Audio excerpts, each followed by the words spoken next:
nibaki mtu tu. So unajua nimetake time yako na najua pia kuchelewa. No, it's fine bro. It's time inakuanga precious. Leo nimelearn kitu fulani. Yeah. But you know, some of these things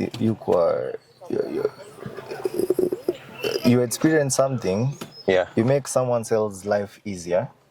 At the end of the day, you would end up to the specific kitu yenye nimelearn ilikuwa people try to make themselves busy.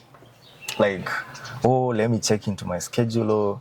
But in reality, ukiangalia, the actual people who are busy, they will answer that phone call. They will always, ukiwapigia, they will answer it. Elon makes time to go and tweet. Who is the key guys? Ukiangalia kina unye hapa. They make time to go and hang out. And hang out, yeah. It's not that you're busy, you're just giving yourself the impression of being busy. So it's yes, you might decide to spend some time up and pale, but that's the reality. So yeah. It's a time you have to give time to things. Live in the moment. Yeah, live in the moment, bro. Acha kufikiria sijui stop making yourself too important when you're not. see, that's how mtu anasemanga, you don't know what you have till you lose it. Yeah. Because most of the people lose it chasing other things. Nili learn the hard way that, look, you know, the biggest asset you have is actually health. Yeah. If you're healthy, you have a couple of problems to solve, right? Yeah. The moment umeingia OC, you only have one problem to solve. To stay alive. The other problems stop, and then address this one. Yeah. It's some of those things. Like, make time for your folks, your family. Those are the people that matter. That's the reason you're working. And family doesn't mean blood family. You know, that person you met, it's their family, bro. You have to take care of them. Juu kitu ya community these days, imekuwa community na die. Because it's coming in different ways. Unaona sisi, kitambo community was your locality, right? Yeah. Your people, the people you live around and all that. But squeezy, there's that one friend maybe mnaishigi naye like leo nimekuwa hapa kwa boys. Yeah. There's another guy who called Thika. Like I'm obviously around them. So that's the kind of community we have. Modernized our communities. As men, you can be alone, totally. Alone and suffering. Alone and suffering. Na sometimes temptations za mtu, you need accountability partners. Juu friends najuanga, they keep you in line. Up to Paris. Yeah. It's good. Yeah, I think to make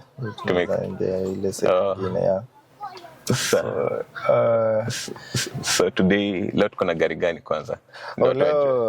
We have a Lexus GS for 30. Yeah. This is a very, very special car because ukiangalia, I think I'll be more on the English side because your episode might actually speak to people outside. Yeah, I actually prefer that, most of the time you have to adapt with people. Yeah. True. It's okay. So, at watch, please allow us to speak in English, to speak to more people than, not just our East Africans.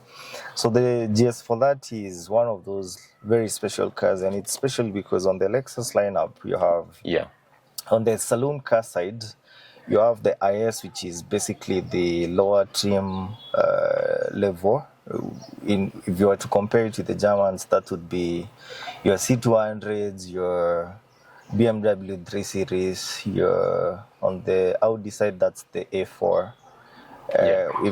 The GS now is the mid-size sedan on the Lexus. Yeah, on the Lexus side. So this would be your 5 Series Beamer, your on the Mark side, that's the E-Class. Yeah. Audi, that would be the A6. Those are skin. A5 is basically a coupe version of A4, so it's just the same car. Yeah. So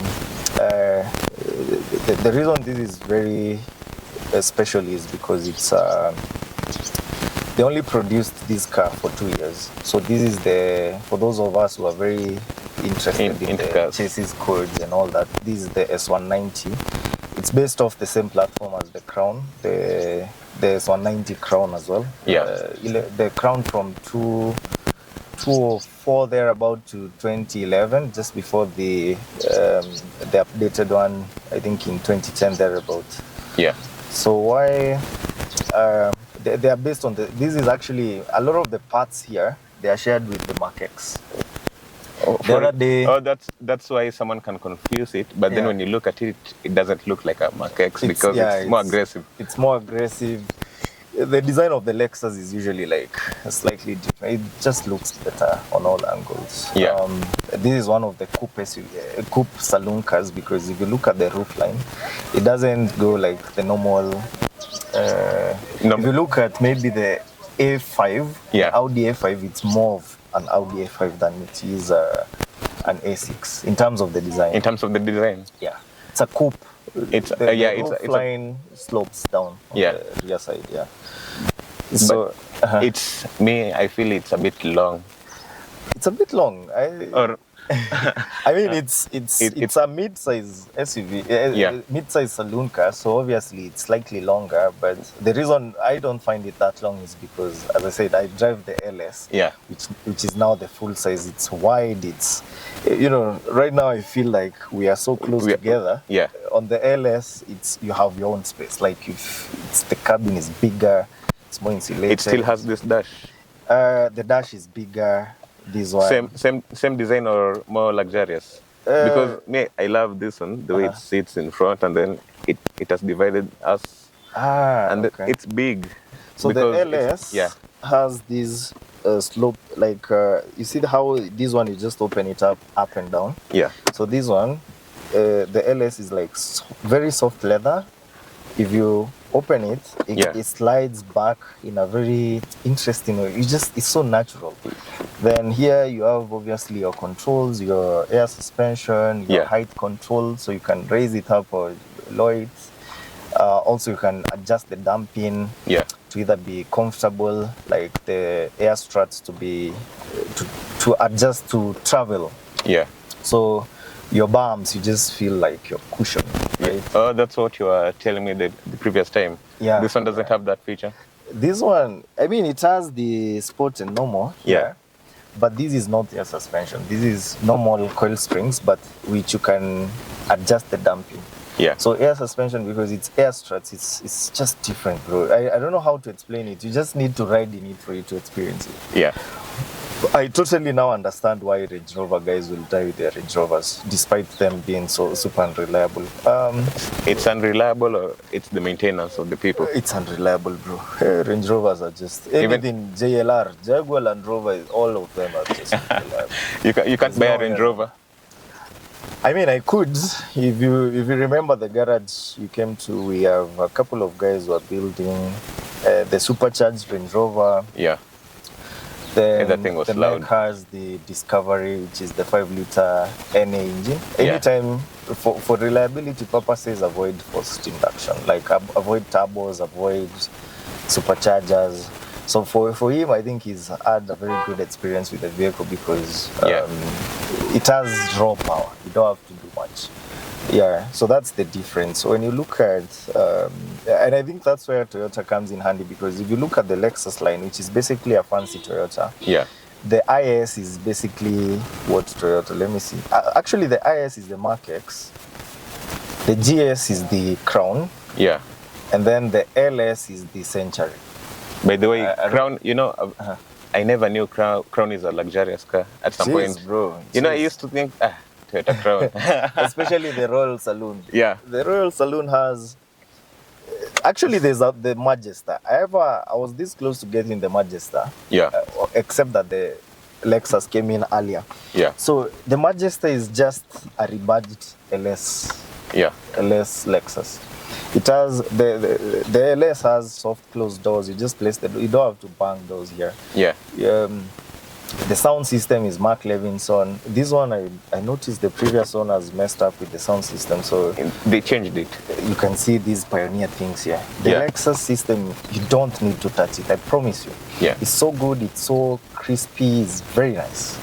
The LS has the proper sound cushioning. You know, the GS, Yeah. basically the Lexus line, they are still very silent that they have to pump in audio.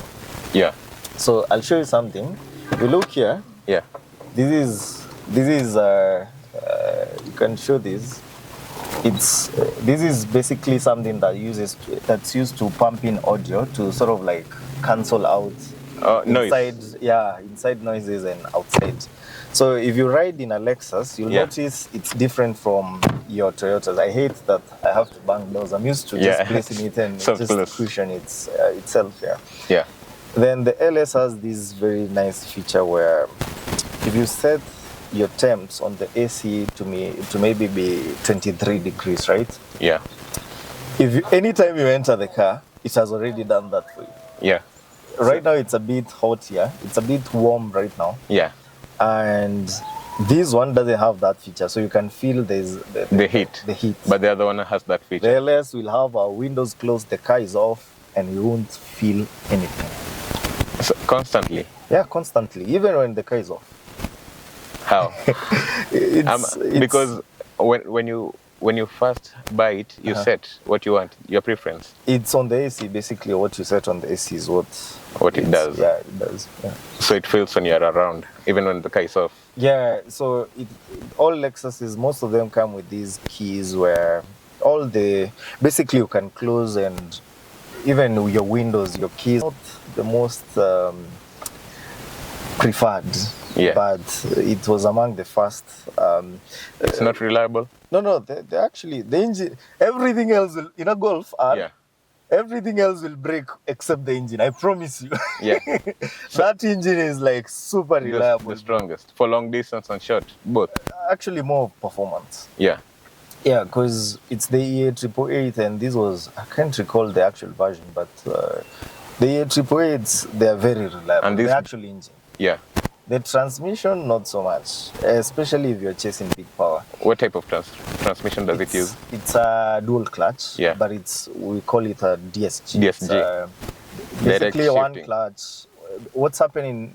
The reason actually Subarus will have it hard competing with the Golfs is Yeah. because of this transmission. Most of the powerful Subarus, you prefer them in manual because what else? S4 is a CVT, a very bad car. By the way, this is the one car I would never recommend anyone to own. Yeah. The WRX S4. They're expensive, and you could have actually owned a manual Subaru. The moment you touch anything in that S4, Yeah. the moment, number one, CVT, cooler box. Number two, like there's a lot of issues with any performance CVT Subaru. Just Yeah. don't start trying to modify anything. Just leave it like that. The way it is. My problem with that is actually it will consume so much, Yeah. yet it doesn't have the performance. A GTI might smoke that S4. Yeah, and you've spent a lot on it. Yeah, and then they depreciate so badly. That should be the call that, bro, that S4 is just a bad car, man. Yeah. So, So by the way, you had experiences trying to mod a Subaru. oh yeah, mine was a bit of a bitter lemon. I will tell you why, but all the problems started off with the flooding. Yeah. So I had This year. no, like 2023 and 2024 we had bad flooding, if you remember. Yeah. Very, very bad flooding. So at that time I'd left the car somewhere. It took some heat on with flooding. Yeah. So obviously, basically any car, whenever you flood the car, whenever it becomes flood damaged, it becomes hard to start working out things. Yeah. So of course I'm a car enthusiast, so obviously I ensured to clean up everything, to make things work again, but it didn't work out very well. The way it was supposed to work. Yeah, because I had the 2.5 liter EJ257 STI engine. Yeah. So the STI engines, if you're buying a Subaru, point blank, always opt for the 2-liter. You might be told, oh, it doesn't have enough torque and all that, but the reality is the 2-liter is the more reliable Subaru STI engine. It has a bigger. How the 2.5 was created was boring out the 2-liter. When I say boring out, it's basically, in layman's terms, you take the block and you just cut the end points of the block and use bigger pistons. And then that's how the 2.5 was created. And for those of us who don't know what's 2-liter, 2.5, whenever engine sizes are discussed, it's basically how much air that the car can take at any cycle. So for a 2-liter block means it's taking 2 liters of air. For a 4.6-liter V8, it's taking 4 liters. It's basically taking 4.6 liters of air at any one cycle. So that's basically how engines work. It's how much air you have, ignite the air with a spark plug. That big, the big explosion makes the piston go up, and then the piston, once it's exploded, the piston comes down, and then what's left? When you ignite something, it's basically exhaust, the other gases which have not been fully burnt. So that's what goes through the exhaust headers. So that's how. You've ever tried to put flames on your Subaru? For once, I had a good mind. I never did that. Because how pops work, flames basically is unburnt fuel, right? How they work is you play around with the timing. So what you're doing is, oftentimes flames will come out with pops, right? So you're combusting, you're basically giving it extra fuel at a time you shouldn't be expecting fuel. Okay? So the extra fuel is pushed out of the exhaust at extremely high speeds. So that pressure creates some sort of like friction, all right? And it's what comes out as unburnt fuel and then ignites. And that's what flames comes out like that. But now what's happening is, because you've pushed out that, the pop will give the exhaust back pressure. This pressure is extremely high. We are talking, hundreds of PSI. Like, I don't know if you've had a lorry burst its tire. It's loud. It's loud. It's now, like a gunshot. Imagine that going back to your engine. And it has to go, because it's coming from the engine, right? From the exhaust. Where does it get too fast? The turbo. The turbo is spinning like this. And then it gets these extremely high pressure air coming back through the turbo to the engine. Right? So the turbo goes, and then the next, anytime you see a white smoke, basically, the turbo goes, and then oftentimes whenever the turbo is going, it will go out with the block as well. Not the block. For Subarus, the blocks are the 2-liter blocks are they can stand that pops and bangs, right? Which comes out with the flames. What won't stand that is the pistons. What won't stand that is the rings. So it starts consuming oil. It starts, because the rings cannot create a very good, what do you call it? Like, it's supposed to be a vacuum. So oil is left in the cylinder. It starts getting burned. It's a lot of nonsense. And that's why I never did flames. I did pops though, and that's what killed my block. So that's why you are telling me the previous time that you can't recommend someone to put pops. They sound good, but basically pops, you're just months away from killing your block. Now, why is it that Mark X guys will do pops, and they'll stay longer? Even them, their blocks will go. There's that guy, Ed Swish. Not to draw shade on anyone, guys. I'm just giving an example. Oftentimes, if you do pops, any engine, is the back pressure. In this case, it won't go to the turbo, it will go straight to the engine. But Toyota blocks are very strong. And oftentimes, if you look at the markets with the 2.5, it's the 4GR FSE engine. I believe the the bottom end is like a steel block or a forged material. So it will take the pops it might take it for a very long time without a lot of issues. Yeah. And that's why the Toyota guys on that side will have, you know, a very good ownership journey versus the Subaru guys. Basically anyone with a turbo engine. Even the Golf.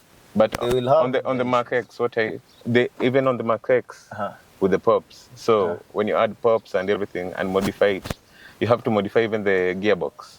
No. Or you just leave the... No, you can have pops just straight up without any issues on. Like, no need for gearbox. Yeah. Do they have gearbox issues? Or performance issues? Not exactly.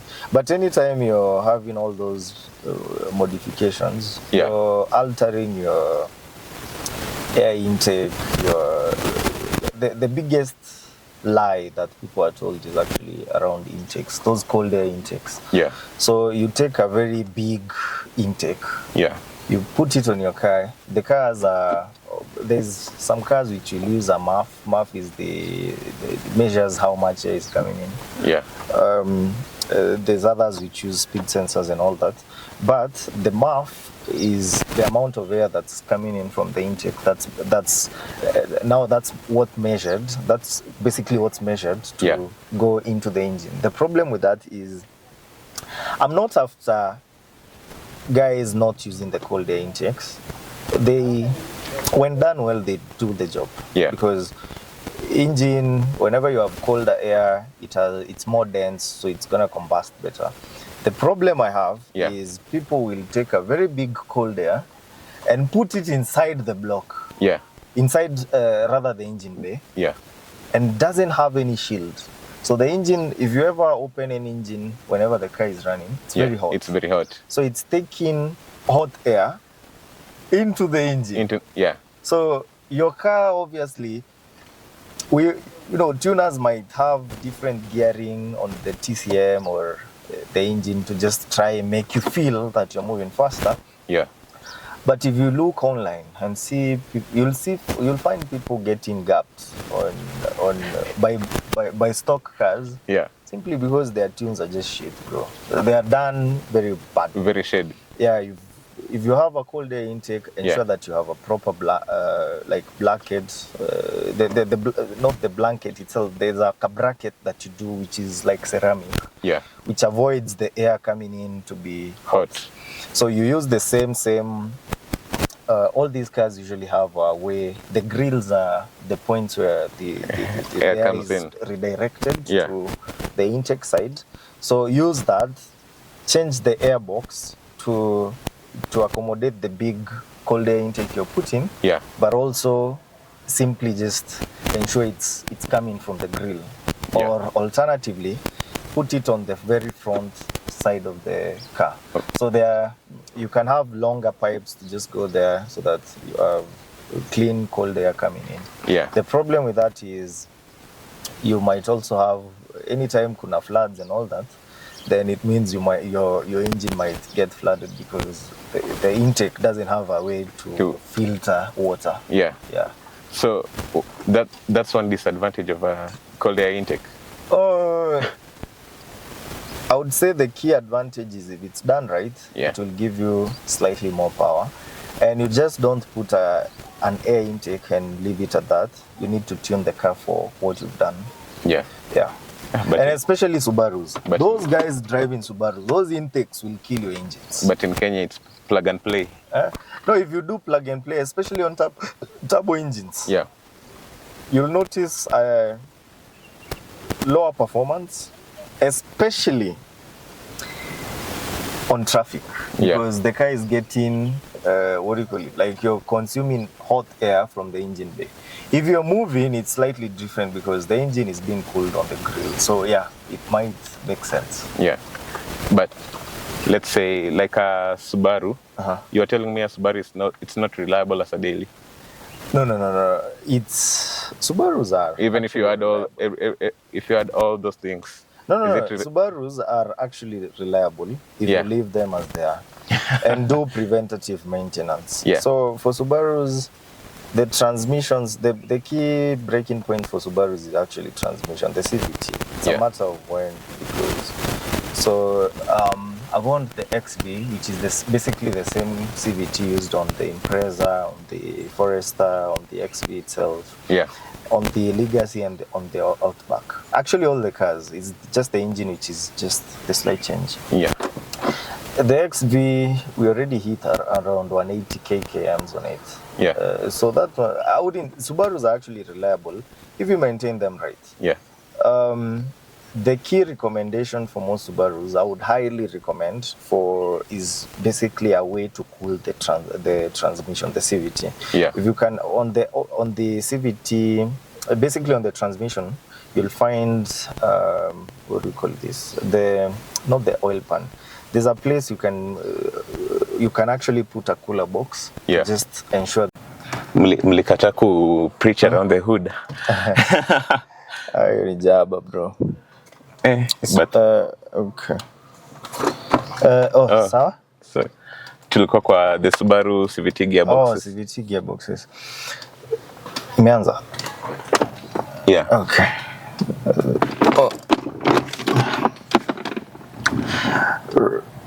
Okay, I'll just reduce the exposure during editing. Okay, sawa. So I think for the Subarus, the CVT gearbox, it's not the most reliable, but it will serve you. What's more reliable is the old automatics, the 5-speed on the Legacy, BL and BP5s. Yeah. Same case for the Outbacks, BL and BP5s. Okay, the Outback I think had BP5. No. My Outback, I also had the 3-liter LLB, which is a BPE. Yeah. BPE. So those ones were quite reliable. Same case for the CVTs in the normal CVTs. The only problem with them would be the solenoids. And those of us who have owned the Subaru CVTs, it's a matter of time. You'll have issues with the solenoids. So, but all you have to do is just change them. To me, it doesn't make sense because if I recall well, I had to change solenoids on the XV and it cost like 18,000, man. And if you think about it, getting your own gearbox, a full one, it's like 80 G's from Dubai. But now the problem with CVTs is, and I know a good amount of people will face this, and a lot of dealers will disagree with me, but I'm not here to be right, guys. Anytime you change a gearbox, I would highly recommend that if you have an issue with your engine, change the gearbox as well. Like, do the engine and gearbox combo. Yeah, not just one. Not just one. Otherwise, it's a matter of time because you'll do the engine itself alone. Yeah. And within no time, you'll start having the 80 temp. Which basically, the Subaru owners, you know this 80 temp or the flashing red thing on the for the automatics. Basically, when that happens, there's a 80 to 90% chance that you have a solenoid which needs you to change. Yeah. And it has a couple of them. So you can imagine if one of them is like 18,000. Yeah. So you can imagine if was it 18K? For one or for two? Because I changed, I'd have to check, but I remember I spent 18,000 for that. Yeah. But oftentimes, if you start having gearbox issues, you might just start preparing yourself in the mind that you need to get a new gearbox. Because, someone told me, it was a car dealer. He told me that they once had a fielder. They reduced it from a 1500cc to a 1000cc, but they didn't change the gearbox. That one you'll have a long time. Yeah. The car couldn't climb hills. Bado ananiambia jamaliza huko. Ananiambia jamaliza, nimgoje. Acha nimcall labda.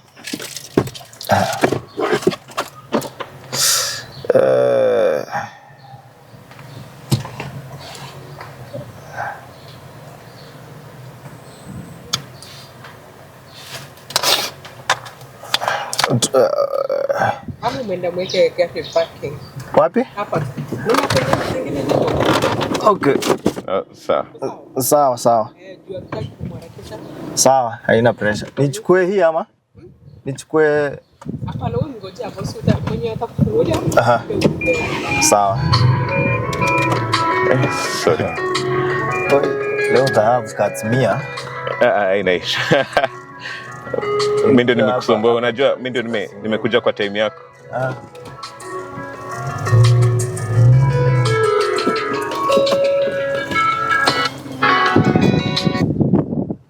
Kwa the less uli modify anything? No, hizo naekaga stock bana. Hizo don't try to do stuff. You can't even try. Hakunanga kitu yenye let's say something that you want to change even. Sini exhaust tu. That's the only thing you changed since you bought it? No, si unatoa back box sasa si hata una change anything. Yeah. Unatoa tu back box for better sound. Acha tuone lighting, niangalie huku juu sio. Iko tu sawa juu sinta. Okay, basi acha nikae pale sio. Jua pia acha ni LS ni back box tu nimetoa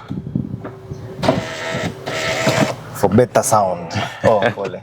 Wewe unapigwa na jua. Nikae iko sawa. Ni iko slightly too huku. Haitafika hapa. No, like utasikia joto bro. Hebu unakaa hii inaweza zuia kama hizi. Itazuia. Itazuia? Yeah. Okay. Nikushushe kio kiasi. Sawa. Yeah, it's good. Okay. Subaru gearbox. Tulikuwa? Yeah. Change ulikuwa kwa fielder. Yeah. So the car couldn't climb hills because when they downgraded the engine, they didn't change the gearbox. So the gearbox had different like it's a, let's say a STI 6-speed, and the engine is not it's not something that it could handle. So it couldn't even climb small hills. It's true. That happens a lot because I've seen oftentimes when you change for Toyotas, I understand what they were trying to do. Yeah. But just because a gearbox is labeled a certain code doesn't mean it will work on your 1300cc engine or your 1200. Yeah. They are not that easily interchangeable.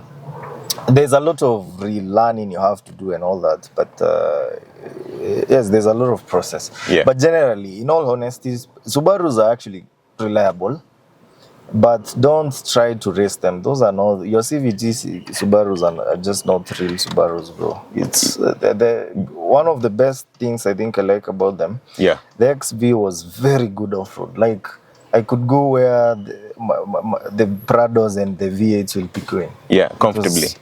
Comfortably. Yeah. Without even stressing the engine. Not really. You won't be. The beauty about the CVT, much as it's to me it's a bad gearbox. Yeah. Is that it delivers power in a very predictable way. So you know at what range you'll be at. So that comes in very handy. So anything else, I don't know, man. For the Subaru off-road is still good. You'll mostly go at least 80% of where full-time SUVs will go. Yeah. Yeah. Comfortably, yeah. At least 80%. Of course, there are places you won't.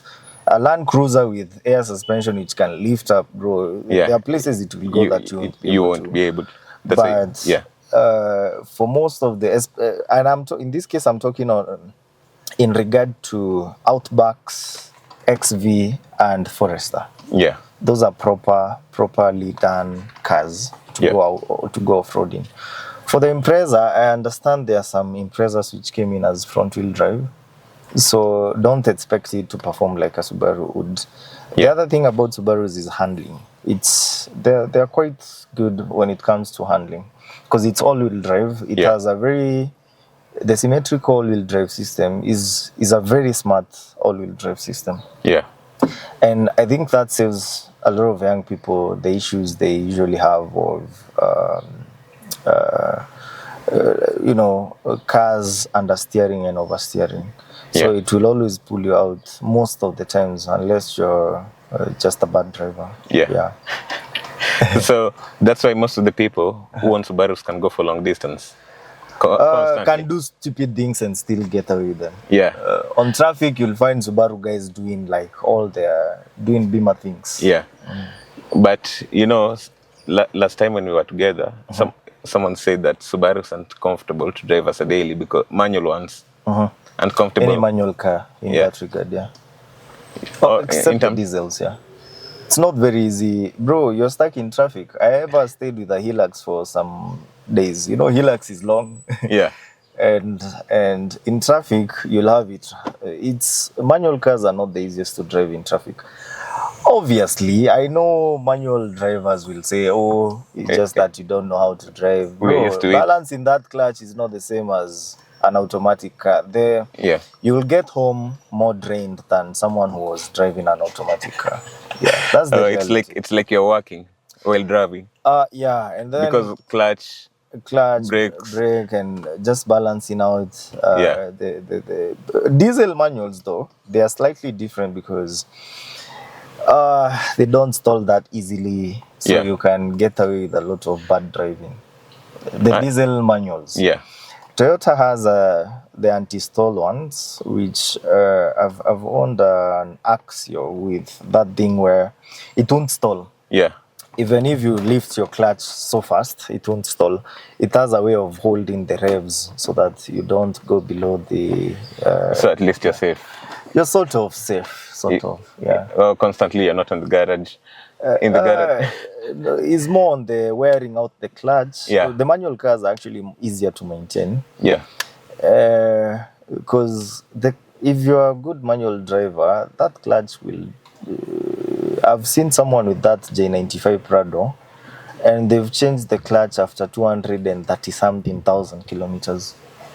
That's long. Yes. Small. You remember the small short wheelbase Prado, the red one? Yeah. That one. Yeah. It's 230-something thousand kms with the stock clutch that came from Toyota. So, that person even forgot about anything called clutch. Maintenance. It's again, or it's the person who maintained it. It's the person who maintained it. It's how you drive as well, because you can't. If you think about it, the Hilux on the Miraka, they are constantly under stress. The clutch might start sleeping and all that. So it's how you drive it. It's not, the Miraka guys are super good drivers. Don't get me wrong, man. Those guys are super. I've rode in one of them and hi. It's like a WRX. Reska. It's there's something about Hiluxes because they have low-end torque. Yeah. So the cars will be very fast in terms of like picking and all that. Yeah. Yeah. It doesn't stall anywhere. Yeah, plus they're professional drivers. Yeah. Yeah. So there are modifications that they have to do, or for the Mirakas. Yeah. Obviously, yeah. That's mostly suspension work though. Yeah. Not the engine. The engine and drivetrain, they're so good from Toyota. I've seen they use the stock one. Yeah, the stock one.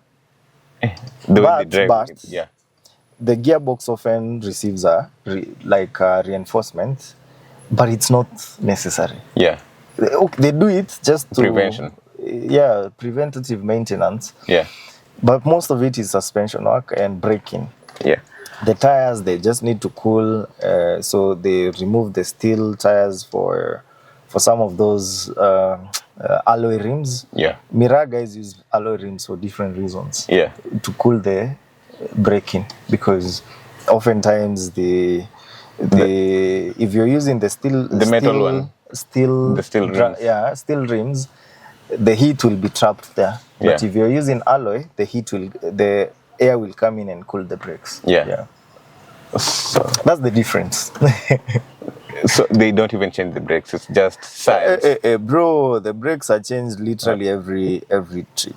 Those guys, there's a lot of hard braking. Yeah. That car is carrying probably, when it's fully full, it's like 1.5 to 2 tons or something. So when someone, obviously they'll change the if someone tries to go to that kind of business and doesn't know that they'll be surprised to that. Yeah, but I think there's someone who covered Mira vehicles very well. I think it's Conversations or someone. Yeah. So it's those ones Mr. from Connect. actual drivers, right? Yeah. So those ones, I think those are the best to like highlight. The reason I'm talking this way is because there's a very good friend of mine who has a Mira vehicle, so I've seen the maintenance schedule. I've spent some time with him, and I've seen brakes being replaced after every journey. The suspension, give it like 3 months, those shocks, and they're using not high performance, rather these shocks. What was the name? They have a very long distance in terms of travel. They also reinforce the leaf springs for the Hilux.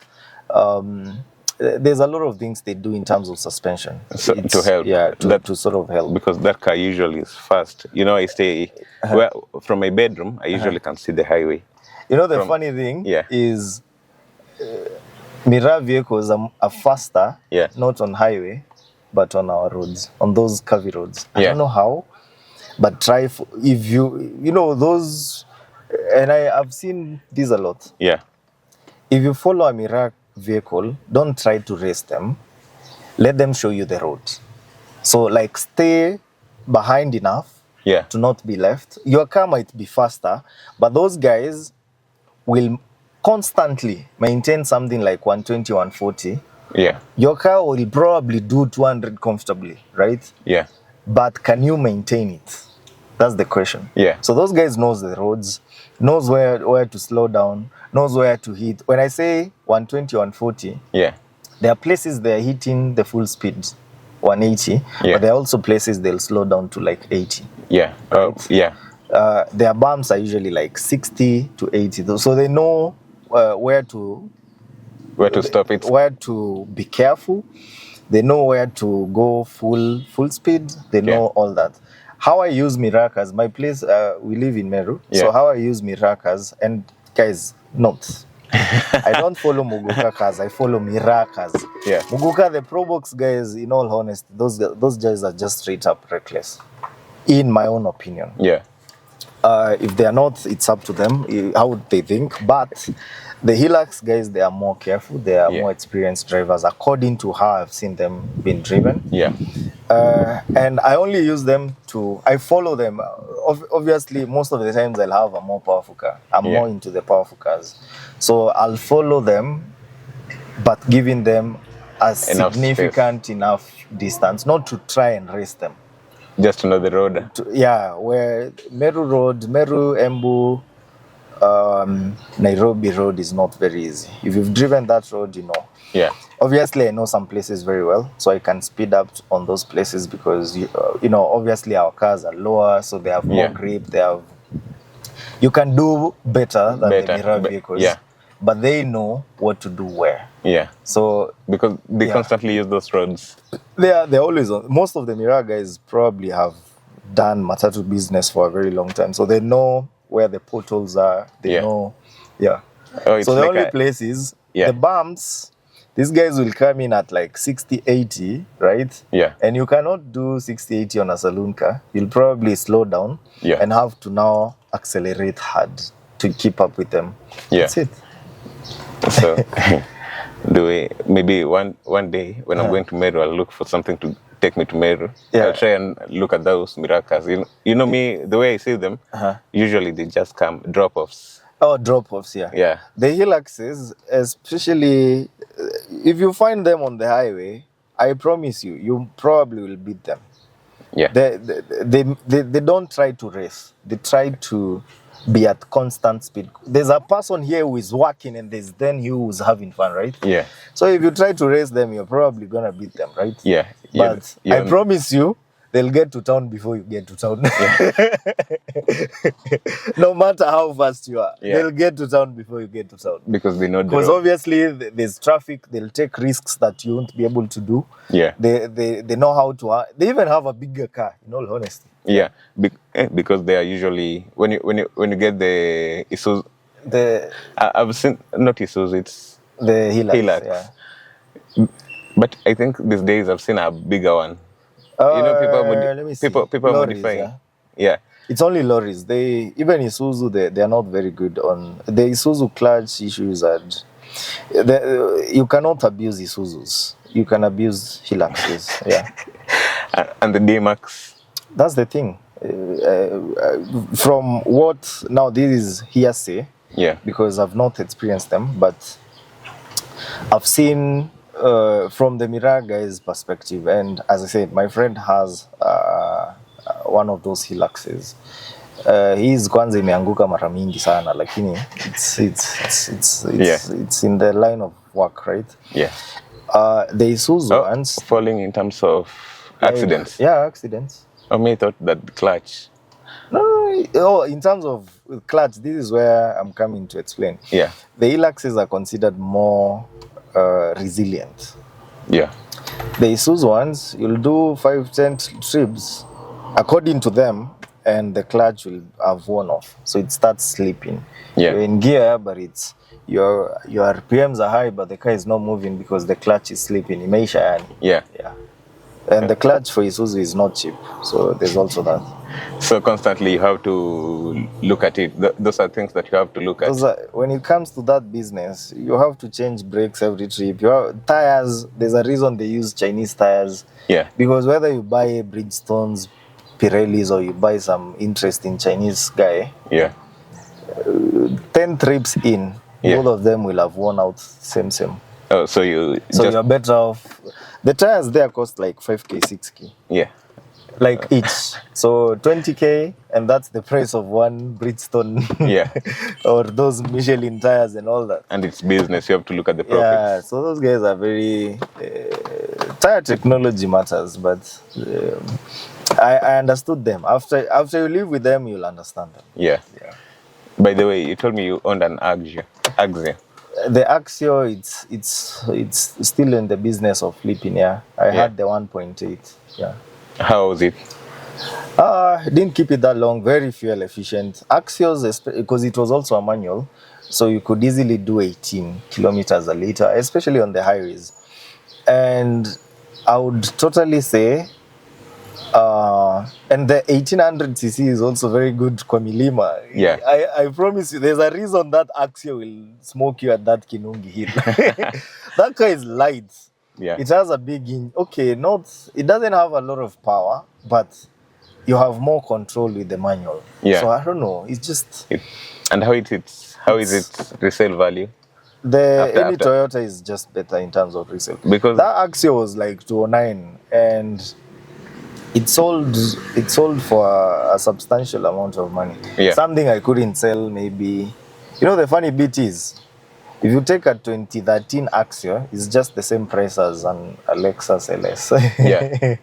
Yeah. They retain their value very well. Because someone told me, when I was at the car yard, someone told the car person told me, he's called Duncan. Yeah. He told me that premium, because I asked, you told me about Axia, and then in my head they look the same, like Axio, Premium, and Allion. Yeah. Premium and Allion, they're basically the same cars. Yeah. But Axio is just like a lower end of those. Yeah. Axio is basically a Fielder. So Fielder is the wagon version of the Axio. Yeah, that's it. But he told me the premium, people, because even when you go to the market right now, you can find a premium for 2.5, 2.6. But the Allion is cheaper. Yeah, but you can go for 2.5 and 2.6, you can go for a better car than a premium. Or you'd buy a premium with that price. Obviously, from my end, there's better. I mean, there's the Atenza, there's the Infinity. And if you're purely looking at reliability, I promise you the Atenza is a better car. But the reality of the matter is, what car can you abuse without repercussions? Yeah. It's the premium. It's not justifiable, but when you think about... I thought about this. The other day I was trying to figure out of a car that I could get to my home place for my folks to use. And I realized, yes, the Atenza is a better car, but the premium will survive those roads, right? Yeah. So that's how you have to look at it. Yeah. Yes, the Mazda CX-5 is a better car. Yeah. But the CRV, the RAV4 will survive those those very remote roads. Yeah.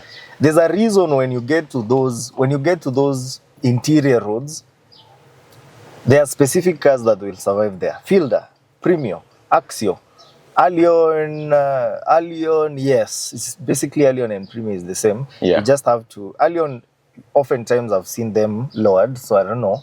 Maybe you just need some leaf springs and that's it. And then it's a Premium. And then we know a kidogo and that's it. Coil spring, sorry. Yeah. Try put these canots, Huko. Bro, 3-4 months down the line, that car is not drivable. The suspension is messed up. Yeah. So you lose so there's more. specific cars that will survive the upcountry setting. Yeah. Where the roads are not exactly good. Yeah. And those are the cars. Axio, Premio, and I mean, you also have to look at not just reliability, but also fuel consumption. Yeah. So if you're rich enough, now you can go for the Prados. Prados and Hiluxes will survive those roads as well. Very good. But they'll consume more because the engines are obviously bigger. And remember, they'll consume like a car being driven in traffic because those roads, you can't rush anywhere. Your speed is 20 constantly, right? Same case, the NZD, the field, NZD is basically a fielder version, right? It will survive those roads. The suspension somehow doesn't feel anything. Same case for the RAV4. Very good in terms of... At least for those ones, your suspension will handle them. They will, of course, they'll have their issues, but they're better in terms of handling those issues. But for the Atenza, the suspension are weak. Number one, the car is low and long. Yeah. So if you look at your hub country homes, the problem is you are Nairobian by birth. So maybe myself, I'm a Nairobian by bus. So I've lived in those areas. Yeah. And obviously, as a car fan, I still drive home. Yeah. To date, I would have gone with the other Lexus over this. Because the other one, I get to my home roads, I just put air suspension height high. And then I can just go on all those roads. Yeah. Despite the car being long. The Atenza, you mess it up kidogo with the height. Yeah. Then handling becomes a bit of an issue. Yeah. Instead of stressing with all these things, that's where now people just go and get their Axios. Yeah. And that's what I say, like, I understand them. So most of the people who complain about cars being damaged or getting broken, most of the time are people who are taking it to the wrong sides. Yeah. If you get an Atenza and put it in your upcountry roads, obviously, you'll have issues. Yeah. If you get a premium, now if your setting is mostly town or good roads, then it makes sense to get the better car, which is the Atenza, which is the Infinity, which is the Honda Accord, which is, all those cars are just better. That's what people are saying because, you'll go for a better interior, better look. Yeah, it has, in all honesty, at 3 million, even at 2.5 million, you can even get a slightly used C200, a slightly used X1. Yeah. They are better cars, but where are they applicable? In your own setting. By the way, how you told me that you used the LS as the air suspension. Yeah. How reliable is it? Or it's the air suspension? Expensive to maintain? And reliability? In all honesty, I don't think it is expensive to maintain. It's obviously the shocks, the air struts, the key problem with the LS, and specifically mine, basically LS is between 2007 and 2010. Yeah. There was a slight issue with the design of the arms. Yeah. So on the front wheels, it has 8 arms. Yeah. 2 on the upper side, 2 on the lower side, on both sides. On both the wheels. Yeah. So it's basically the double wishbone multi-link suspension. So which is very complex, and this is what makes the LS what it is. Like, it rides better because it absorbs bumps better because of that suspension. Yeah. But the initial design was not so good, so the arms wear out very fast. Like, 3-6 months, you're done with this one set of the arms. Yeah. And the arms are not exactly cheap because those ones will cost you like 30K if you're importing. Yeah. And 30K is on the lower side, And that's assuming importing. you're importing for yourself. Yeah. Right? In Kenya, it's higher. Yeah, or in Kenya, it's obviously Higher and more crooked. Yeah, so what I would highly advise for those people owning, now the LS is a very small niche type of people, so they already know this, that just simply upgrade your arms to the 2013 facelift. Those ones will sort your problems. Or you can even buy them used. That's at an extra cost. Obviously, but they'll service you. The beauty about Lexus products, Toyota products is the moment you put an original part. Yeah. Guys, these are not the Grogon parts that I'm talking about. Original parts. Toyotas are not exactly cheap to maintain, FYI. It's just that you use some fake parts from wherever. Like, there's a lot of counterfeit parts. Yeah. Once you use original ones, you live a couple of years without having to change them. If you're using the fake ones, they'll serve you for whatever fake period they've decided to. Yeah. So, yeah. Because people who buy gearbox from Grogon and Kirinyaga, people have told me the that gearboxes. Yeah. How do you call it? You can't make. It's very hard to make fake gearboxes and all that. Not fake. Like the gearboxes, they are extremely used gearboxes. Yeah. You find that you buy a gearbox thinking that it's going to work. It serves you a month, and then it's gone again. Yeah. That's you know what's really happening. Yeah. Oftentimes is some of the used parts are basically those Dubai katakatwad cars which are coming in. Yeah. And they are probably used. And obviously they may, it depends with the, so it's a 50-50 because you could get a car which was katakatwad at like very low mileage. Yeah. So the gearbox may last you a very long time. Yeah. The other one, maybe it was towards its deathbed, so it might last you maybe a few months before it goes again. Yeah. So it's not to throw shade again. It's you're gambling. You're gambling with what you're getting. What you're buying. Yeah. So you technically, it could work for you. And some suppliers know that my clientele looks like this, so I need to provide them what type of service. So in that case, they may give you a better sort of like service. So, but there's a lot of hit and miss there. Yeah. Yeah. So could be good, could be bad. Even when importing. Now, when importing, you know, oftentimes when cars are being katakatwad in Dubai, you can see the mileage, right? Yeah. So when you're importing, you can look for vehicles which are lower mileage and get those engine and transmissions. Yeah. That way now, you are assured that, okay, when it comes in here, then you have a better, longer service schedule. There's a way you import that maybe you can tell people who don't already. Those ones I'll refer it to the dealers. Those ones, no person who knows a person. I might know someone, but it's I wouldn't be necessarily in that business. So it's maybe one of the persons. Now the problem is, okay, I could plug this guy because I think he's the most reliable guy. Yeah. But he's more applicable to